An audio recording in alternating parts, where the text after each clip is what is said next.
Blackstone presents For the Term of His Natural Life by Marcus Clarke. This book is read by Gregory Dwyer. Dedication to Sir Charles Gavan Duffy.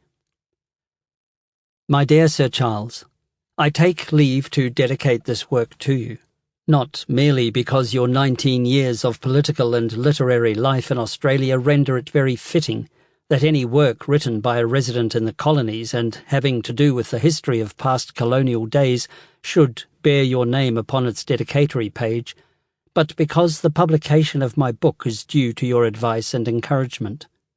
The convict of fiction has been hitherto shown only at the beginning or at the end of his career. Either his exile has been the mysterious end to his misdeeds, or he has appeared upon the scene to claim interest by reason of an equally unintelligible love of crime acquired during his experience in a penal settlement. Charles Reade has drawn the interior of a house of correction in England, and Victor Hugo has shown how a French convict fares after the fulfilment of his sentence. But no writer, so far as I am aware, has attempted to depict the dismal condition of a felon during his term of transportation.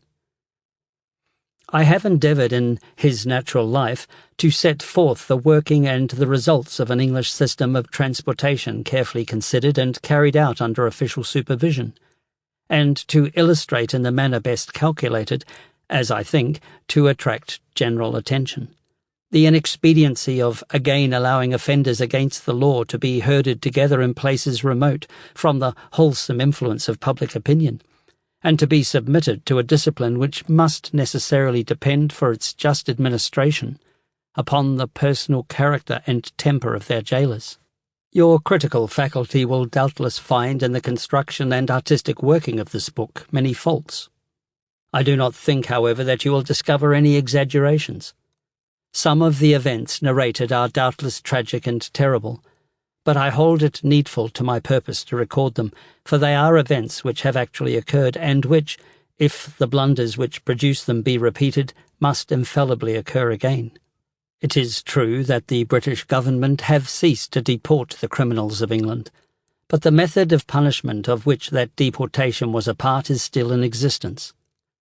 Port Blair is a Port Arthur filled with Indian men instead of Englishmen, and within the last year France has established at New Caledonia a penal settlement which will, in the natural course of things, repeat in its annals the history of Macquarie Harbour and of Norfolk Island. With this brief preface, I beg you to Sample complete. Ready to continue?